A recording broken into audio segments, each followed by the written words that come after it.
స్కూళ్ళలో ఆడపిల్లల సమస్యలు వీటిని అడ్రస్ చేయడంలో మహిళా టీచర్ల పాత్ర చాలా ఉంటుంది.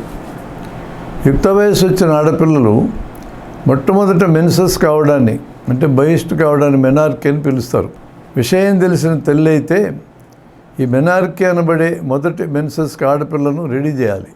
తల్లి చెప్పలేదనుకోండి, స్కూల్కి వెళ్ళే పిల్లలకైతే మహిళా టీచరు ఆ శరీర ధర్మం గురించి ఆడపిల్లలకు వివరించాలి. శరీర నిర్మాణంలో వచ్చే మార్పులు, శరీర ధర్మాల్లో వచ్చే మార్పులు ఇవి సహజమైన ప్రకృతిపరమైన అంశాలు.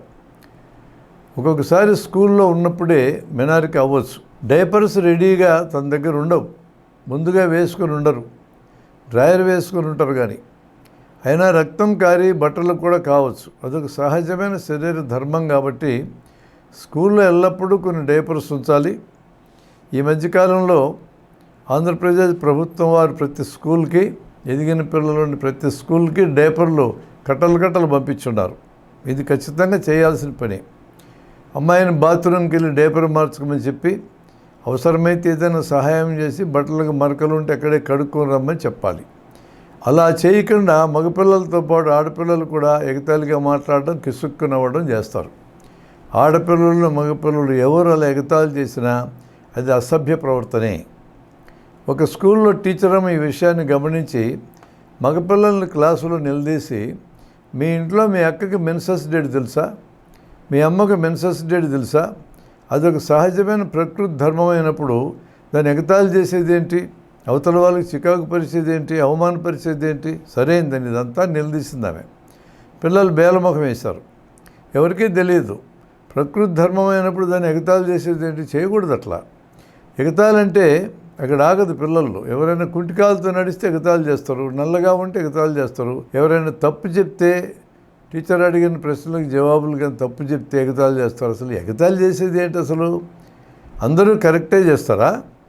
జబ్బు వచ్చి కుంటికాలు వచ్చి ఉండవచ్చు, పోలియోతో వచ్చి ఉండవచ్చు, కొంతమంది నల్లగా ఉంటారు పుట్టుకతోనే, కొంతమంది తెల్లగా ఉంటారు. ఇవన్నీ నవ్వాల్సిన విషయాలా, ఎగతాళి చేయాల్సిన విషయాలా?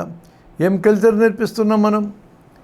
ఈ కల్చర్ ఇంట్లోనే ఆపేయాలి. కులం పేరుతో కానీ, మతం పేరుతో కానీ, ప్రకృతి సంబంధంగా వచ్చిన తేడాల విషయంలో కానీ ఎగతాళి చేసే ఆ మనస్తత్వమే తప్పుడు మనస్తత్వం.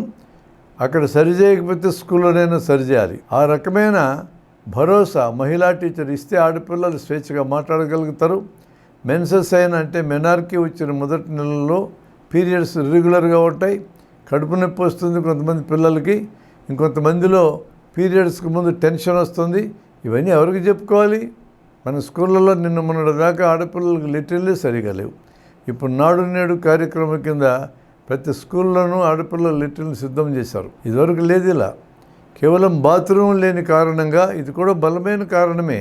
తల్లిదండ్రులు తమ ఆడపిల్లల్ని మెన్సెస్ వస్తున్న పెద్ద పిల్లలుగా ఎదిగిన వాళ్ళని బడులకు పంపటం మానేసేవాళ్ళు. అది చిన్న విషయం కాదు, ఆడపిల్లల భవిష్యత్తుకు సంబంధించిన విషయం. 400-500 మంది విద్యార్థినులు ఆడపిల్లలు ఉన్న ఒక స్కూల్లో ఒకే ఒక్క లెట్రిన్ ఉంటే ఎలా ఉంటుందో మీరు ఊహించండి. ఆడపిల్లలు డ్రాప్అవుట్స్కి అదొక ప్రధానమైన కారణం.